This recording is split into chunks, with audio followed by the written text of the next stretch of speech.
Hello students, I am Ravita Pathak, PGT Computer Science of KV number 1 Riva, and I am presenting you the topic of Unit 1, the introductory topic. Here I will be telling you about the Python libraries, pandas, matplotlib, and then we will be talking about data structure in pandas, series and data frames. Before that, I want to tell you that you must see your authentic syllabus from one of the CBSE website for every subject. So let me guide you for that too. Students, to see your syllabus, you always have to come to the CBSE academic website. You can see here in the address bar cbseacademic.nic.in. Here you have a curriculum tab. On the curriculum tab, when you click, you get two types of syllabus, revised curriculum and curriculum. Please click over the revised curriculum because this is the latest curriculum this year presented for you people. When you click over the revised curriculum, you come over the page as shown here. A set of curriculum is shown here, and here you require to click over the revised senior secondary curriculum.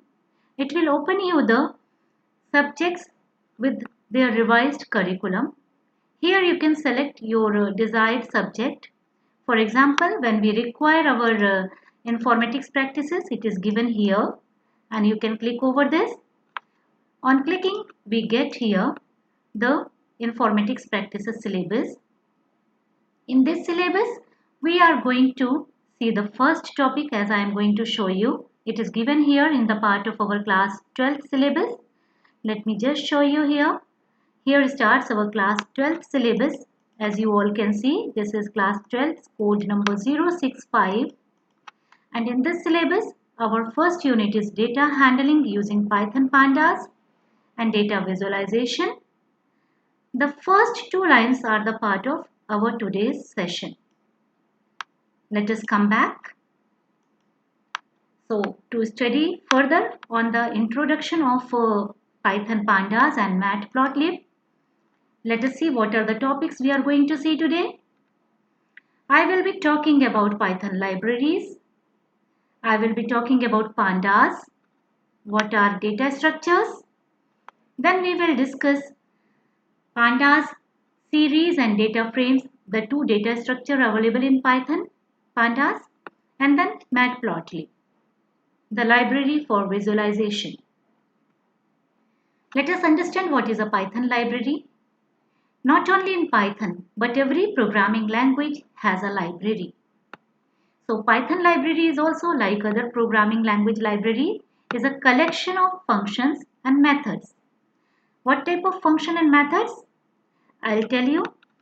They are the pre-written programs. Pre-written programs in what sense? That is, we do not require to write them again, but we can simply use them by importing them to our program. The Python library contains various components and data types is one of them. In other programming languages, data types is a part of core programming language. Okay, but in Python it is kept in the library. The library also contains the built-in functions and we can use all the libraries available to us using the import statement. So library is a collection of modules in Python. Let us proceed further. To understand more of a library, we can assume it as a hall like in our school where we have various almirahs, and in those almirah we have subject wise or label wise collection of books as we see here. So here I am showing you the example of Python libraries. In that particular big hall that is Python, we have the linked libraries, and in the libraries we have several functions, methods or the modules as shown here. We can pick our desired module or the function from the library after importing them. Yes, after importing them in our program. Now, you have to know one more thing. What do you require to know is that Python has a grand collection of more than 1,37,000 libraries. It has more than 1,98,000 Python packages.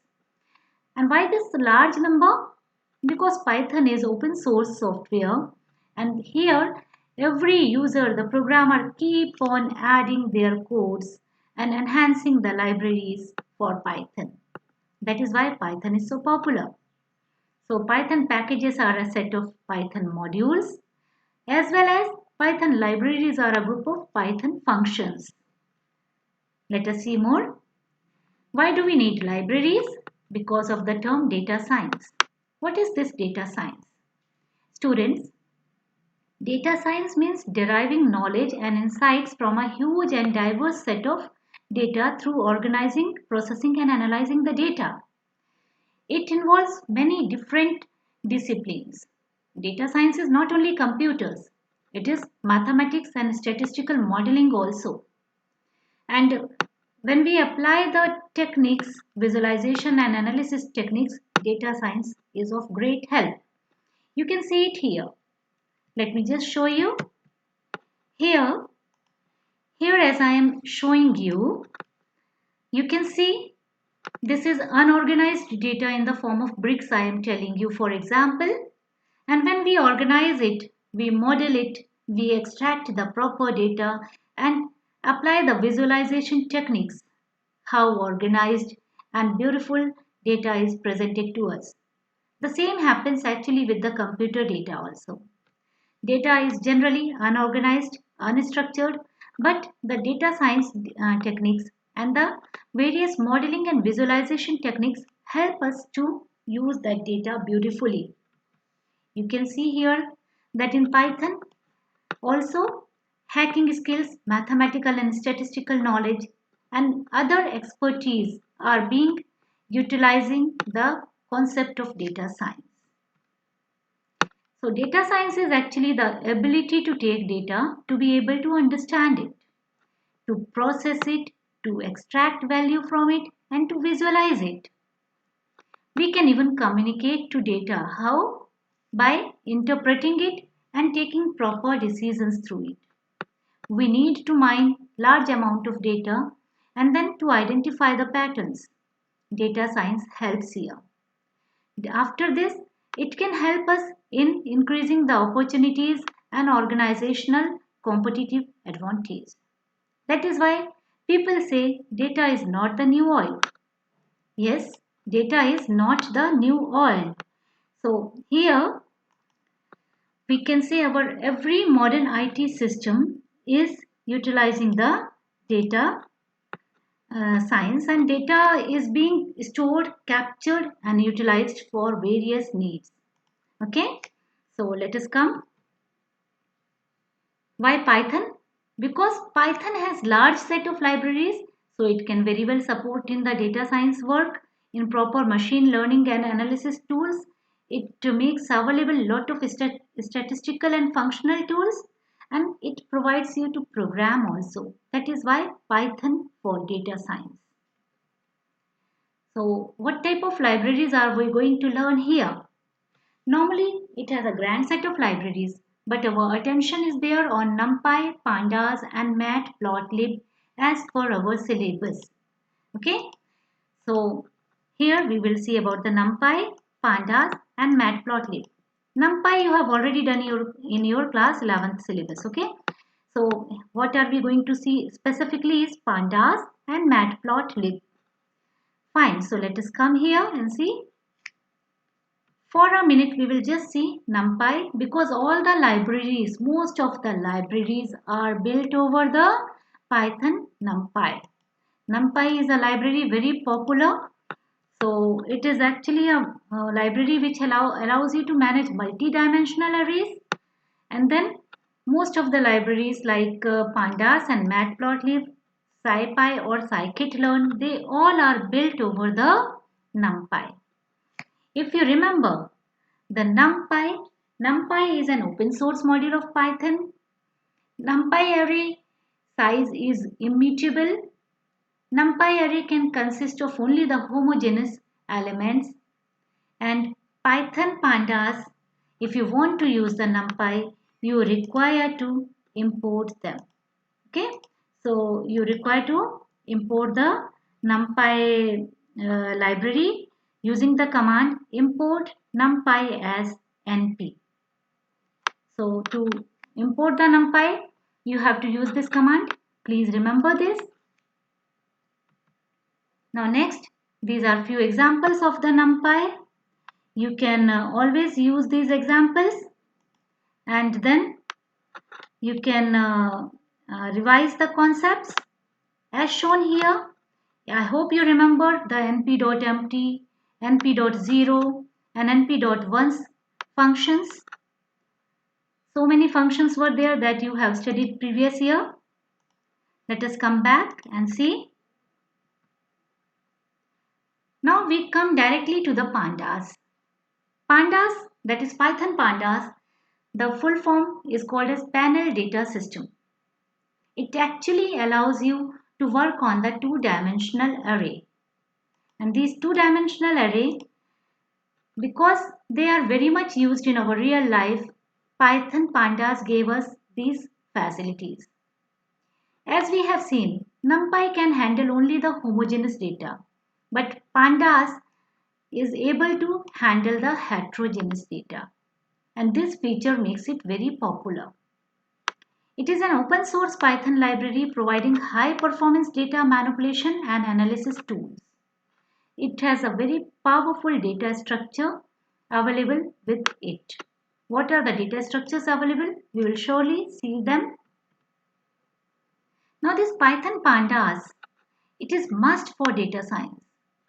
It provides fast, expressive and flexible data structure to easily work with structured and time series data. You can work on tabular, multidimensional and heterogeneous, that is very important, type of data through the pandas. So let us see more about the pandas. As we are able to see here, these pandas is going to help us in the form of calculations as well as efficiency in calculations. It was developed by Wes McKinney. Then it can read and write in many formats. You can select a subset from the bulky data and can perform split, apply and combine methods over them. Handling of missing data, that is very important. It is provided in the pandas. Then we can reshape the data, we can visualize the data, and especially it supports the time series functionality for which it is very popular. So this is about the pandas. Now let us see how to work on pandas. To work on pandas, you require to install the pandas, and for this installation, you have to see the pip command. PIP command, where to run, I will like to show you. To run the PIP command, you require the screen, that is command prompt. Here in command prompt, I am going to show you. I have this command prompt available with me. You simply have to write pip install pandas. I am writing it again. It doesn't matter the cases, but still let me type it again. Pip install pandas. You require a proper internet connection to install the pandas. And as you can see here, if you are able to see, just see here it is saying requirement already satisfied. That means pandas is already installed here. As you can see, I installed it just before talking about this lecture. I was confirming whether pandas is installed or not, and I was checking whether the installation comes out to be proper. So in this way you can always install it. Then after installation, you have to use it, and for use you require to import pandas. This PD is an aliasing. Alias helps us to write less amount of code. I hope this process is known to every student. Through pandas, what can we do? Pandas is quite good with the data. It helps us to load, prepare, manipulate, model, and analyze the data. That means if data is already available, we can make it available to our computer by loading it in our Python. We can clean the data by using various functions available in the Python. Then we can manipulate the data as per our needs. So Pandas has the feature for that too. We can show the data in the tabular manner or the graphical manner. That is, we can do the presentation of the data or the modeling of the data. And then we can analyze the data, utilize the data. So all the functions and methods are available with the Pandas for these works. Pandas are utilized by the professionals in so many fields of the computer system, IT system. Pandas has three types of data structures available. One-dimensional data structure is called as series. Two-dimensional data structure, that is a data frame. And three-dimensional data structure is called as panel. In our syllabus, we have the series and data frames. Data frame supports heterogeneous, mutable, two-dimensional data structure, while series is one-dimensional, homogeneous, size immutable data structure. We have separate sessions for the detailing of these. Let us come further. What is a data structure? Let us see. A data structure is a specialized format for organizing, processing, retrieving, and storing data. While there are various other basic and structured advanced data types, any data structure is specially designed to arrange data to suit a specific purpose so that it can be accessed and worked in appropriate ways. For example, we say that Pandas data frame is a data structure. That means it has a pre-definition of what type of data it can contain, moreover what type of functions or the operations it can handle. So this happens with every data structure. It defines very well what type of data it is going to handle and through what processes the data will be handled. Now let us come to see what are the series. Only the introduction part. Series is one-dimensional labeled array capable of holding data of any type but homogeneous one. The access labels are called as index. It is generally a column in an Excel sheet. If you want to assume it practically, it can be a column in Excel sheet. The labels do not need to be unique but must be hashable. That means you have to link or internally every label is linked to the data. The object supports both integer and label based indexing. That means the label can be an integer or can be a text item also. And it helps the host for performing many methods. Let us see the data frames. Pandas data frame is two-dimensional, size mutable, potentially heterogeneous tabular data structure with labeled axes. Here we have two axes, rows and column. A data frame is a two-dimensional data structure and data is aligned in a tabular fashion in rows and column. Pandas data frame consists of three principal components, that is data, rows and columns. Again to mention, we have a separate session for Pandas data frame detailing. Now let us see what is the matplotlib library.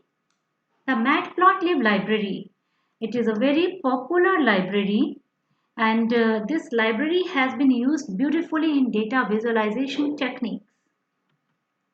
Matplotlib is a plotting library for the Python programming language and its numerical extension, the mathematical extension NumPy utilizes it very well. Matplotlib was originally written by John D. Hunter and it is distributed under the BSD style license.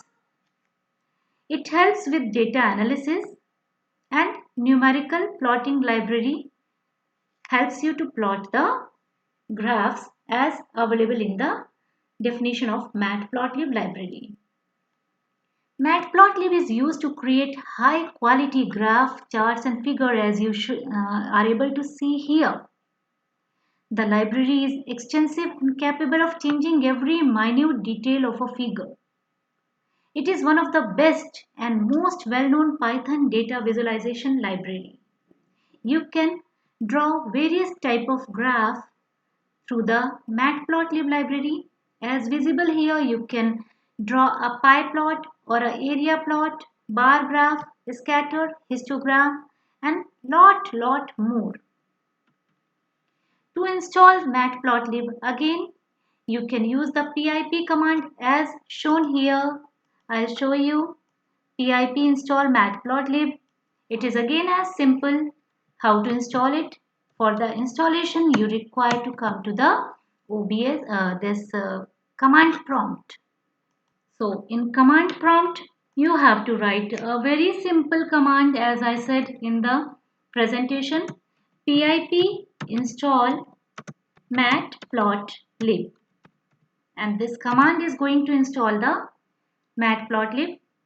It is already installed in my computer, but otherwise it will install completely. So after installation, you can again use the matplotlib by using the proper import command. The import command is from matplotlib import pyplot as plt. The other way of importing is import matplotlib.pyplot as plt. So any of the method you can use. PLT is only the alias naming. So once again I talk about the summary of the Matplotlib. It is a whole Python package or library which is used to create 2D graph. PyPlot is a module of Matplotlib. It supports various type of graph and plots. You can make a histogram, bar chart or any other chart you require. Normally it is used with NumPy and thus it gives a perfect environment like MATLAB. Students, to tell you, MATLAB is a well-known mathematical laboratory type of software which is being used by the researchers and statisticians to analyze the data and to visualize the data very nicely. PyPlot interface is generally preferred for non-interactive plotting or the scripting. Matplotlib PyPlot. It helps you to draw the plots. It helps you to customize the plots, and through a command you can even save the plots or the graph for future use. So here as you can see, Matplotlib has lot of features, and the graph you get from the Matplotlib PyPlot are the real beautiful graph with every minute details available on it based on the commands you have given during the drawing of the particular graph. So this was about the introductory session of the unit 1. Hope you all have understood it well, and so I want to say it again, do not stop learning here. Go further, learn the next topics from the links available in the blog. All the best to you students. Wishing you all a very good day.